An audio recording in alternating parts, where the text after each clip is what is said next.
Hi everyone, my name is Shazia Khan and the unit that we'll be doing is reflective teaching, and we'll be looking at learning outcome 2 today. We looked at the last learning outcome, which I'll give you a recap of what we did in learning outcome 1, and then we'll carry on with learning outcome 2. Okay, so the learning outcome we did previously was learning outcome 1, which is to understand reflective practice. We looked at the element of what reflective practice is, why it's so important. We also looked at explaining the meaning of reflective practice and looked at how people can reflect on their own practices and look at their own, identifying their strengths, their weaknesses, and elements of that. Also, we looked at the theories of reflective practice. We looked at Donald Schwann's reflective theory, which the concept of reflection in and reflection on action. And we looked at the importance of that framework and how it focuses on the importance of reflection and reflection in your professional practice. We then went on to identify elements of reflection in action and reflection on action, and what what he argued about reflective practice and how it was to do with continuous reflection and learning and engaging professionals into developing. So we then went on to John Dewey's experiential learning in learning outcome 1 and key principles of Dewey's experiential learning theory, things like learning by doing, reflective thinking. We looked at contextualized learning, what he identified, social interaction, progressive education. We looked at elements of David Kolb's experiential learning cycle and how this model was a 4-stage model learning cycle: concrete experience, reflection, reflective observation, abstract conceptualization, and active experimentation. We also looked at elements of Kolb's experiential learning cycle and reflected on each one. So concrete experience, reflective observation, and what each one dealt with. We looked at abstract conceptualization and active experimentation. We then went on to look at the element of Chris Argy's and Donald Schwann's double loop learning theory and why that was so important to encourage learners to involve any sort of adjustments and improvements. We looked at the single loop learning process in learning outcome 1 and the double loop learning process. We then went on to look at the Graham Gibbs reflective cycle. So he had 6 stages: feeling, evaluation, analysis, conclusion, and action plan and description. We then went on to look at 1.3, which was to analyze the benefits to practice of reflection in action and reflection on action. So we looked at reflection in action and we looked at enhancing decision-making, improved problem solving, and heightening self-awareness. We then went on to look at reflection on action and looked at elements of deeper learning and insight, identifications of strengths and weaknesses, reflecting on how they identify their strengths and weaknesses, and enhanced planning and goal setting. We then went on to look at the plan, do, review, the PDR cycle, and why that's so important in regards to supporting reflective practices and enhancing any sort of learning. We then went to look at a definition of professional development, continuous process, potential barriers, attitudes, access to training and time, lack of resources, costs, and different learning styles. So we looked at definition of professional development. We looked at the element of continuous process and why that's so important in training. We then went on to look at potential barriers to professional development, and we looked at access to training, things like time constraints, lack of resources. These are some barriers, but they can be overcome. We looked at costs. We looked at different learning styles. People learn differently. So, the diverse learning styles and traditional training styles we looked at. And we looked at how important it is to try and overcome these barriers to get through your continuous learning process. So that was learning outcome 1. Now we're looking at learning outcome 2, which is to look at knowing how to reflect on your own education and training practices.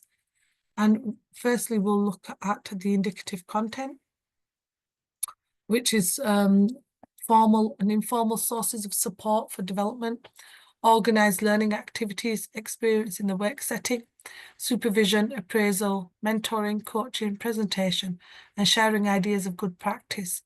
Also factors when considering professional development, allocation of budget, time, career goals, time off, for doing the training, supporting others, opening up discussion, observation of colleagues, and sharing good practice. So key terminology, firstly, just to reflect on, give you an idea of what reflective practice is, starting on. So reflective practice was something which developed in disciplines such as teaching, medicine, and social work as a way to learn from real life experiences. People in these areas would think about encountering with students, patients, or client, how these worked and what lessons they could take away. Over time, many of these areas have adopted the principles of reflective practice, and reflective practice is really important, why you need to reflect as part of your general well-being and things. So how to reflect on your own education. Reflecting on your own education and training practice is valuable.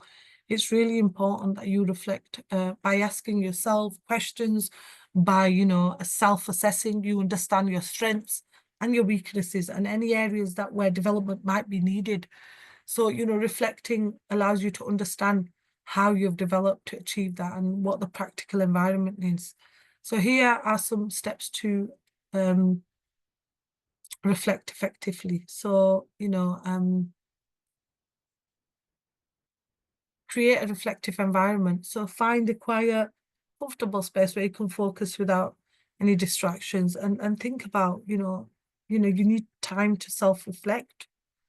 Review the session. So if you have had a session, make sure you review it. See whether, there are any goals or objectives. Identify, if you can, if there's any strengths or weaknesses, areas you can improve.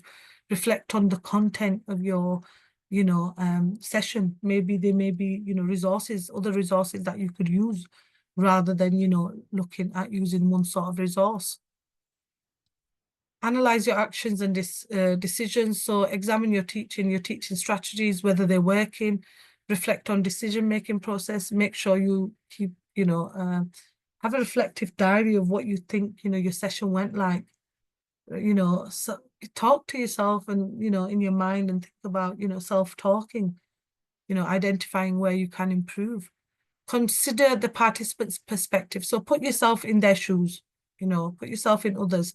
Seek input from others. It's really important, and maybe reflect on their engagement level, whether they were engaging in the class, whether you were getting feedback and you were getting questions answered by them. Reflection, make sure you are, being able to put yourself in their shoes and reflect. Was the teaching approach good? Was it not good? Did it get them involved? Did it not get them involved? Identify your strengths and areas for improvement. Identify as an educator what your strengths are, and if there are, any areas for improvement, make sure you address them and explore, teaching methods, different teaching methods to enhance that learning. It's something that will improve your class. Seek feedback. Again, seeking feedback is really important. Regular, making sure you are getting feedback from participants, collecting feedbacks. And this could be done through surveys or individual conversations. And look at that feedback and reflect on your own, areas where you may need, areas of improvement. Set yourself goals. Set yourself goals for professional growth. So make sure, you have opportunities to improve your professional skills. Make sure you are, addressing issues with your feedback, setting yourself goals, making sure you are incorporating, if there's new techniques to use or any sort of new technology to use, make sure you are incorporating that into your elements of your teaching. And, any sort of tools that you can use, take action, develop an action plan to implement any sort of, which has been identified through your reflection, make sure you put this action plan in place, and make sure you are able to reflect on it as well. Again, Reflect on impact of changes. So regularly engage in reflective, continual, refine, adapt, evolve, reflect on your continuous changes and make sure you assess whether the changes have resulted in positive impact or whether there's been a negative impact, and keep reflecting on that. Here is a video and it looks at the element of advanced practitioner reflections on why that is important, why you need to reflect it. And it's element, and this is it's by Beta Barker in 2020, but the Advanced Practitioner Reflection is a guide, enriching practice evidence where advanced practitioners creatively tell their own stories. So it's really interesting of influence and impact on self, peers, cultures, organizations, and FE sector. So it's there to design and look at, like it functions and how to improve your teaching and learning and, any sort of professional development. So have a look at that. That is really good video there. You can have a look at in your own time. Identify current performance requirements relevant to your own practice, and that's 2.1. Look at your own current requirements, how to evaluate your own practice, surveys, discussions, keeping up to date, questions, review your job description or your role expectations, examine what you are expected to do, identify your key responsibilities, pay attention to any specific performance requirements outlined in your description, such as meeting certain targets, achieving specific, outcomes, consult policies and guidelines. So any sort of guidelines or policies that are in place, make sure you consult them and make sure you follow them and outline what is expected of you. Quality assurance. Stay updated with industry trends and best practices. Make sure you are up to date and you are keeping on top of things and you are engaging with relevant, outside organizations and networking. Identify any sort of skills that are essential for you in your field and, put them in place so you stay up to date. Seek feedback and evaluation and, making sure you are getting feedback. Feedback is really important. And it's not there to just criticize you, request the feedback, evaluation of your strengths or weaknesses or where areas for improvements. Consider client or customer expectations. So take into account customer expectations and what clients are saying. Reflect on the feedback. Feedback, I think, is excellent. I think feedback helps any organization enhance their ability to, or an individual to get feedback and get some, feedback on what they've done and reflecting on that feedback. Reflect on personal and professional growth. So engage in self-reflection to make sure you have any professional goal aspirations in place. Identify areas where you can develop your skills, knowledge or competencies to enhance your practice. Set personal performance requirements that align with your professional development goals. By considering these steps, you can identify the current performance requirements that are relevant to your own practice. You can regularly reassess and update these requirements to stay aligned with the evolving demands of your profession and ensure you're providing like a high quality service in your role. So it's really important you are on top of things like that. 2.2, evaluate different tools for using in reflective teaching.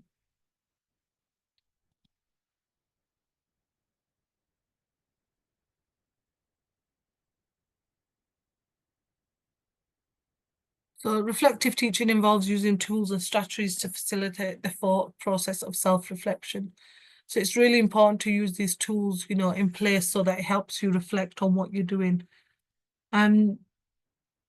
Reflection, keeping a reflective journal is really important. Their personal record of students' learning experiences and your own personal to record your thoughts, your experiences, and it helps you identify any sort of elements that you think you've gone wrong in, and reflect on, the whole purpose is that you reflect on, it could be something bad, it could be something good, and you can learn from past experiences. And writing a journal can be your challenges, and it can provide you that kind of, personal space that you've got, making sure that you've got, you are kind of, it's your private thoughts and your self-reflection and your teaching if you've had a session. So make sure you keep a journal. It really helps individuals. Lesson reflection template, and that is elements of, how to write a lesson reflection template. So pre-designed templates or forms can be used to reflect on, reflection processes after each session or teaching session. Make sure you are reflecting, making sure that you have got templates in place with questions and prompts that encourage you to analyze various aspects of your teaching, such as lesson objectives, or to look at instructional strategies, student engagement and assessment methods. And they provide a structure for, a lesson. It could be a scheme of work. It could be you creating your own bespoke one. So, make sure you are reflecting on that as well.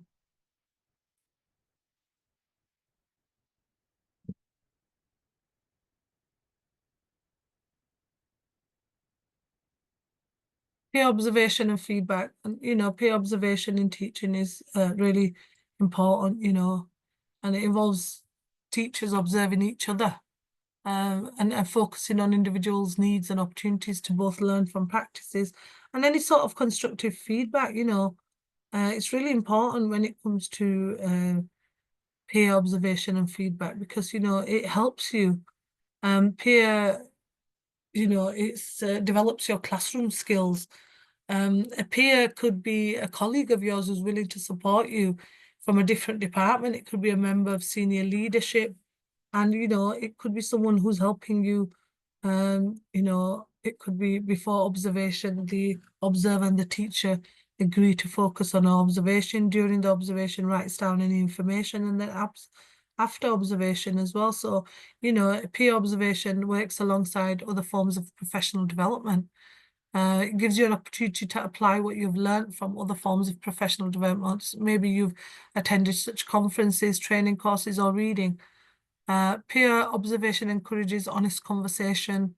It provides a new way of approaching a problem, and it boosts your confidence as well. If someone tells you, oh, your lesson went really well and you understand what you did, and it encourages any sort of reflection. So, it's crucial to developing your teaching and learning. Being observed, is the opportunity to reflect both before and after, giving you space to think and how you could develop. And feedback's really good because, you are able to give feedback to the individual. Make sure that you reflect and give feedback. That individual will take on board the importance of that feedback and give some, opportunities, and, give them some ideas in your constructive feedback.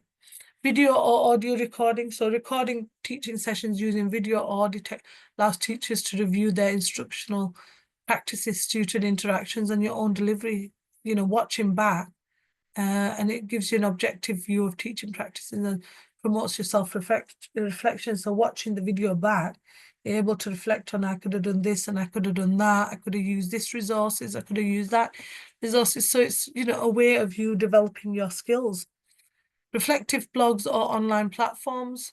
So, a reflective blog is an online journal that students can use to record their opinions, activities, and experiences and reflections.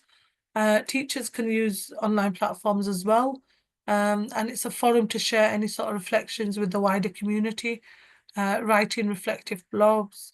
Maybe you've had a session where you think you've not done that well, or, maybe you need some discussion on your teaching practices, maybe you need feedback. So this forum would help teachers, all teachers from different areas, to reflect on their personal development, and talk to others in a forum, and what's going on, what's their self-expression, and getting any feedback and engagement.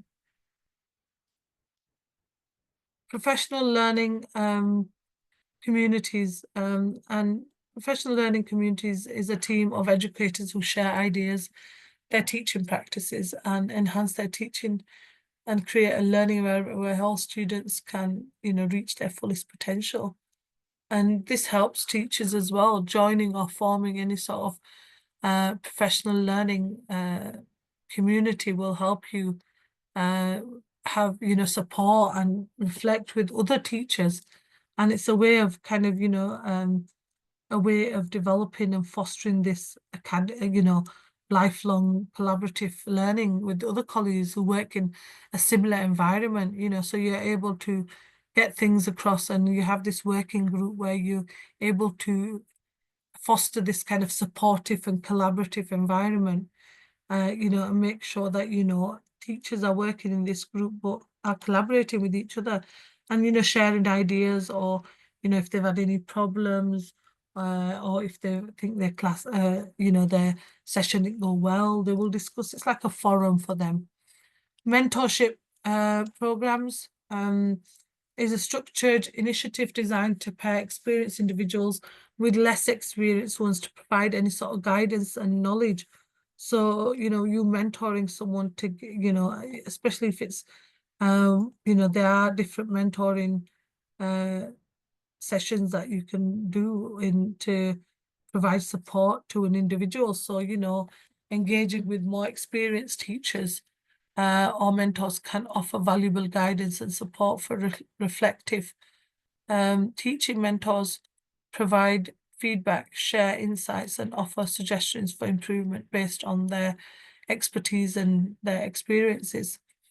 Regular mentorship meetings also facilitate things like reflective discussions and promote any sort of elements of, any concerns or anything they have, and it works well for the organization as well.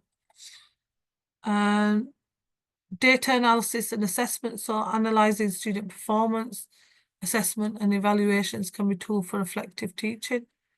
Reviewing student outcomes and analyzing assessment results allows teachers to reflect on the effectiveness of their instructional strategies, identifying any areas for improvement, and adjust their teaching practices accordingly. So it's really important in line with that.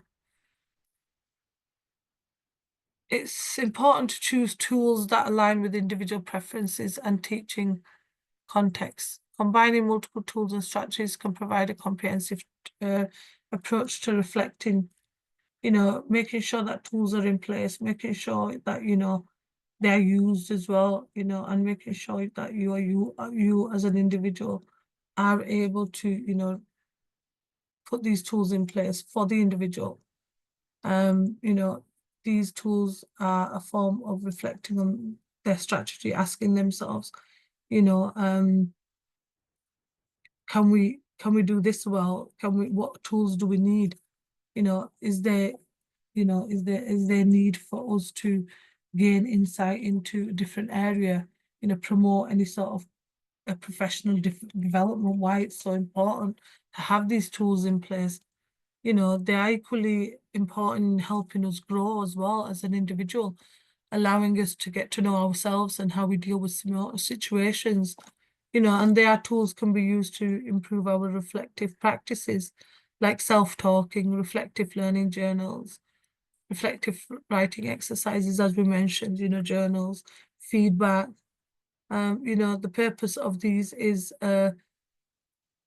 to reflect on your teaching, but also on your personal development. Maybe, the practice of reflecting not only supports academics, but also enhances your emotional and personal growth. So, these tools are there to examine your underlying beliefs about teaching and learning and what you do in class.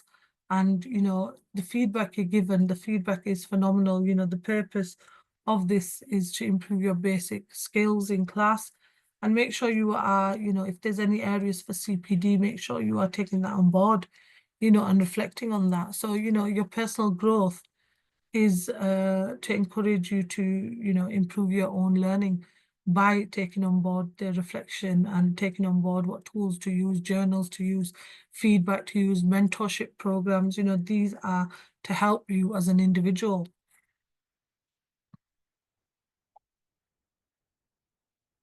So the next one is analyze the importance of using feedback.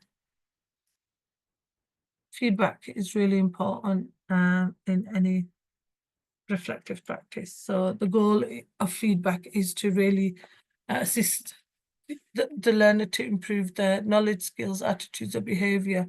Reflecting for you is for effective is to look at elements of, it provides you valuable information about your actions, decision, and it allows different perspectives as well. And also, your constructive feedback would help you as a teacher to reflect on your own progress and your success in the class.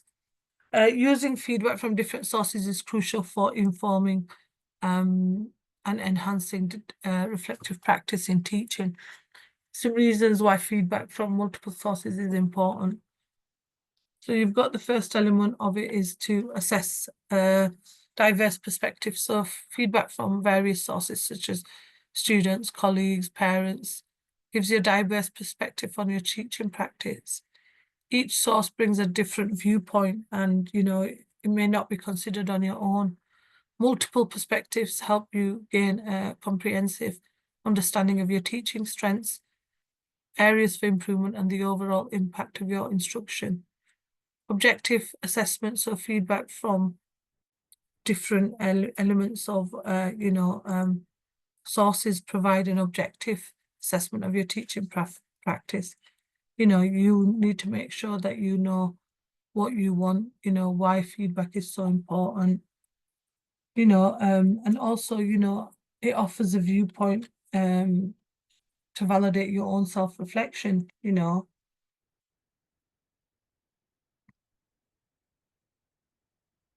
and helps you gain an accurate picture of your teaching effectiveness, whether you are teaching effectively or not.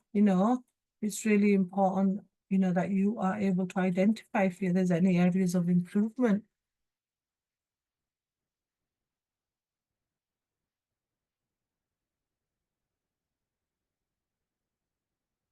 It looks at your strengths and weaknesses, and it's, the differences between them. It may be that there may be some really good areas of good practice, maybe that you may need help in certain areas.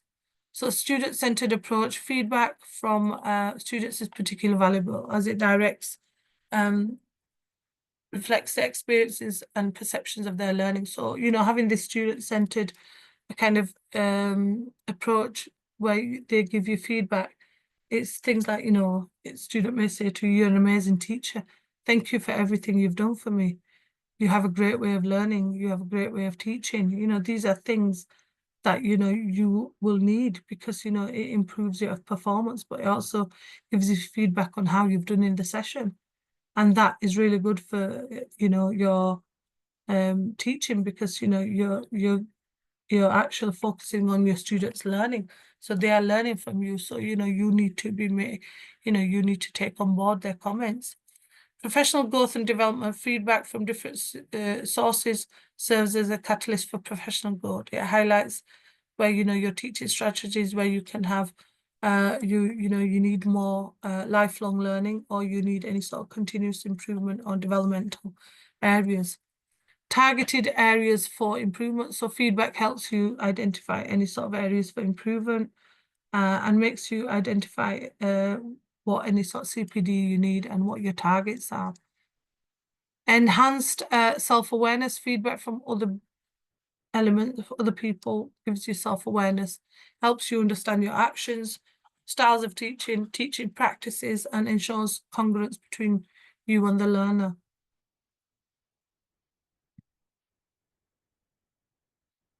Building collaboration relationships, so engaging with feedback from different sources builds a collaborative relationship with educational communities. It's really important that you have feedback to create this environment. Whether you can foster this kind of culture of taking feedback. Some people don't like taking feedback. Some people, prefer taking feedback because it gives you the element of, finding out what your learning goals are, your outcomes are, how you can improve, and make sure that you foster this learning environment. And it enhances student learning as well. If you get good feedback to improve any sort of teaching and learning, it creates this cycle of continuous improvement for both students and yourself, you know, so that the feedback you're given, it makes you, you know, attend CPD sessions. It reinforces your learning and it makes you a confident teacher. You know, if you're able to take constructive feedback and take on board what they are saying, then, you know, that is the best way to foster this kind of feedback, you know, to improve your feedback, but also have an effective lesson. So,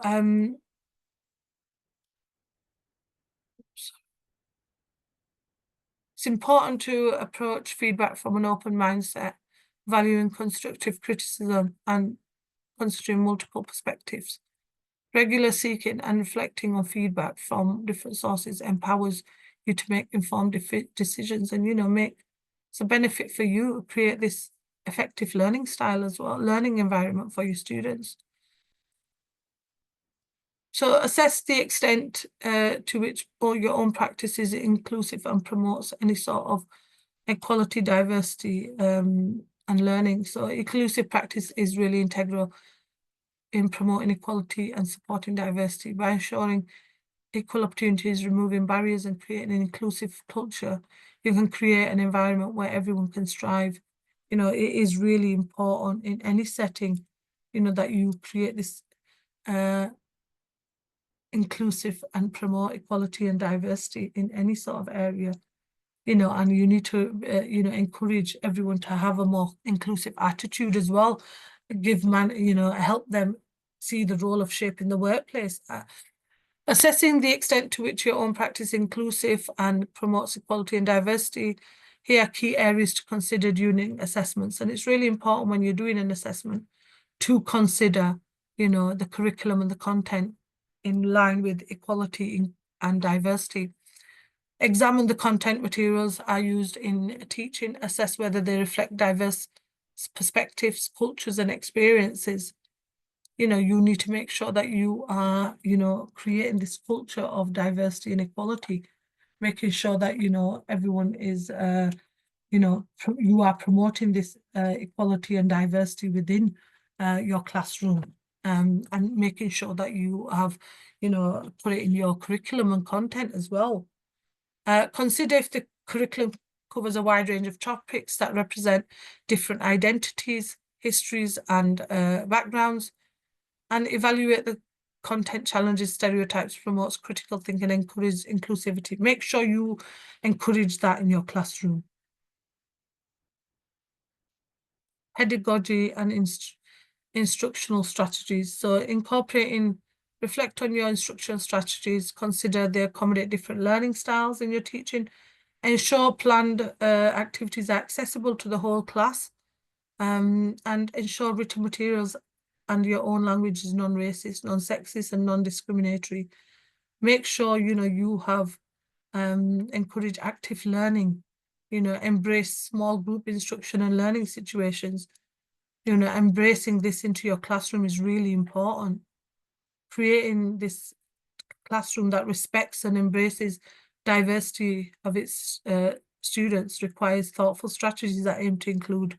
The fundamental cornerstone is to adapt your teaching methods that address various learning styles and cultural backgrounds. For instance, teaching can be made more accessible by integrating visual aids, maybe, interactive tasks, and digital resources that cater to different sensory preferences and technological competencies.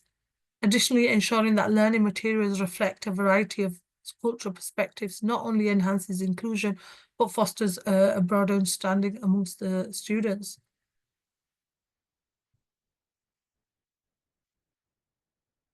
So in your classroom environment, creating spaces that reflect and respect various cultures through things like decoration, displays, and a general setup that acknowledge cultural variances, and to promote inclusivity, you know, make sure you do that within your classroom. Make sure you consider the physical and emotional environment of your classrooms. Evaluate whether it is welcoming, inclusive, and respectful of all students. Reflect on the arrangement of the classroom furniture, displaying, and resources if they reflect the diversity of your students, promote a sense of belonging. Evaluate the language communication. So, make sure that you are ensuring that it's inclusive, respectful, and avoids any sort of biases as well. In a practical sense, fostering this inclusive environment involves several actionable steps. Firstly, dialogue, communication are important. Encouraging open discussion about diversity can promote understanding and respect among students. Regularly engage students in activities that require collaboration and sharing of personal experiences related to the lesson themes. Tables should be arranged to allow mobility for all students. So these things need to be taken into place when you're thinking about that. The next one is the assessment and feedback.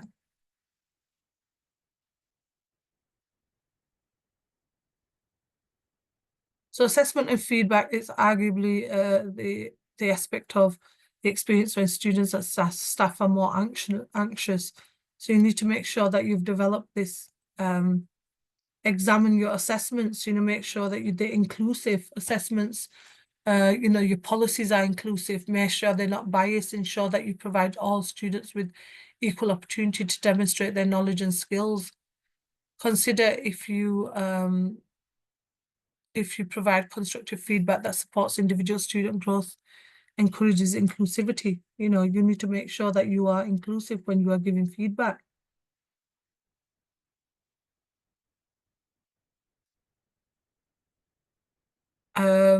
Also assess if you consider diverse perspective and experiences. Make sure you are bringing that into form when you are looking at an exclusion. Make sure you have assessment. It plays a crucial role in, student learning and judging success. But, you need to make sure that everything you do is inclusive. Make sure you have, you have supported individual access plans for diverse students. If there's any sort of assessments to be put in place, make sure you have made them diverse and, inclusive. Classroom dynamics and relationships. Reflect on interactions with your classroom, evaluate whether you foster a positive and inclusion environment. Also assess if you actively promote collaboration, dialogue, and mutual respect amongst students from diverse backgrounds. Consider if you address instances of bias, discriminations, or inclusion promptly and effectively. Make sure there's no forms of bias or discrimination within your classroom. Make sure, you are making sure that you have no elements of bias, making sure that, you are trained as well, fostering this kind of, element of not being discriminatory in class, because it is really important that you are not fostering, you are promoting this element of diversity and equality within your classroom.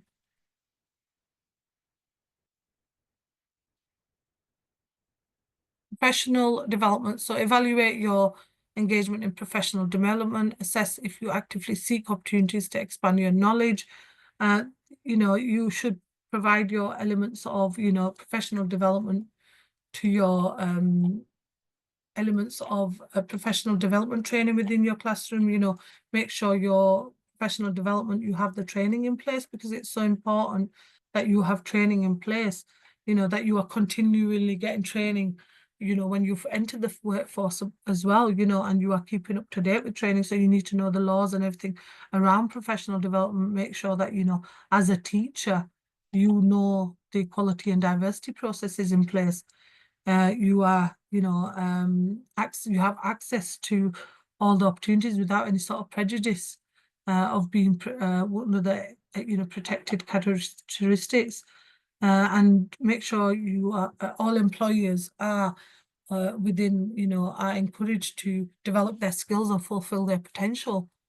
Make sure you are doing that. Reflect on whether you apply the knowledge gained from the professional development, any sort of equality, diversity policies put in place, and make sure you are putting that in practice as well. Remember that promoting inclusivity and equality is an ongoing process, and there's always room for improvement. Regularly, self-reflect on yourself. Make sure that you are attending all the training around diversity and culture. Make sure you are, promoting that in your classroom as well. and self-reflecting on areas where you think, you know, you can further enhance inclusivity and promote equality in your teaching practice. You know, it's really important that you do this in your teaching practice, because you will have students from different diverse areas, and you need to make sure you are promoting that in your teaching culture, and making sure that you promote a teaching and learning process, and you are taking into account diversity and inclusivity when you are teaching, because you will have people from different walks of life. You'll have people who are disabled. You'll have people who need, you know, extra, you know, teaching. You know, you have to teach everyone equally, irrespective of sex, gender, orientation, disability, anything like that. So professional development is really important within any sort of organisation, and especially in teaching as well.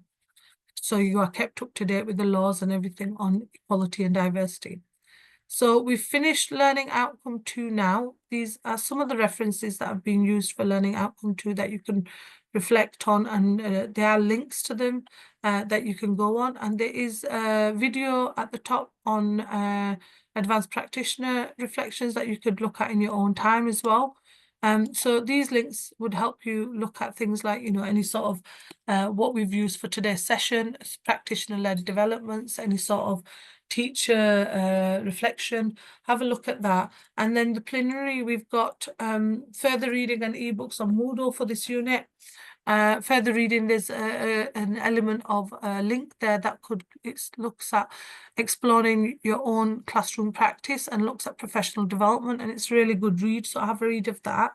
There's another one, The Ultimate Guide to Reflective Practice in Teaching, looks at the 5 benefits of encouraging teacher self-reflection and elements of that. So we've finished Learning Outcome 2 now, and the next Learning Outcome is Learning Outcome 3, but I'll just give you a recap of what we've done in Learning Outcome 2.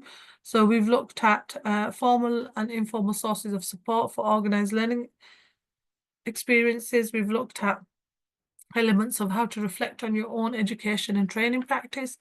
We've also looked at identifying current performance requirements relevant to your own things as you reviewing your job description, consulting policies. We also looked at seeking feedback and evaluation.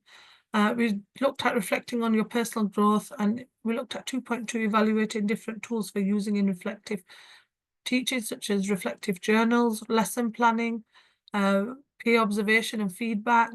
We looked at reflective blogs or online platforms. We also looked at professional learning communities and why they're so important for sharing interests, ideas and practices. We looked at mentorship programs, engaging in mentorship programs. We looked at data analysis and assessment. We also went on to look at 2.3, which was to look at analysing the importance of using feedback from different sources to inform reflective practice. So things like diverse perspectives and why feedback's so important. We looked at objective assessment.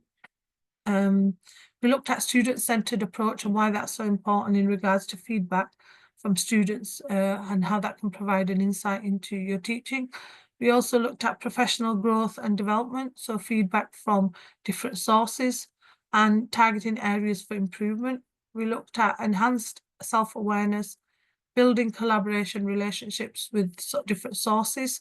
We also looked at 2.4, which was to assess the extent to which your own practice is inclusive and promotes equality. We looked at how you could do that with reference to your curriculum and content, your pedagogy and instructional strategies, so classroom environment. We looked at assessment and feedback and the importance of that in classroom dynamics and relationships. And we looked at the importance of professional development within an organisation and taking into account promoting equality and diversity in the practice in the workplace, because it's so important. And it is, like they said, an ongoing process to promote any sort of equality and diversity. So that was just a recap of what we've done in Learning Outcome 2. I referred you to some of the references and links that you can go on to get any sort of teaching practices, and also additional reading and further reading, which is available on Moodle for you. If you have any questions or anything you need to ask, You need to email learnerwork@ukvarsity.co.uk, and also the recordings for Learning Outcome 1, which was previously done, will be on Moodle, and the recording for Learning Outcome 2, which is today's session, will also be available on Moodle for you. Thank you for attending today's session, and the next session we'll be doing is Learning Outcome 3. Thank you.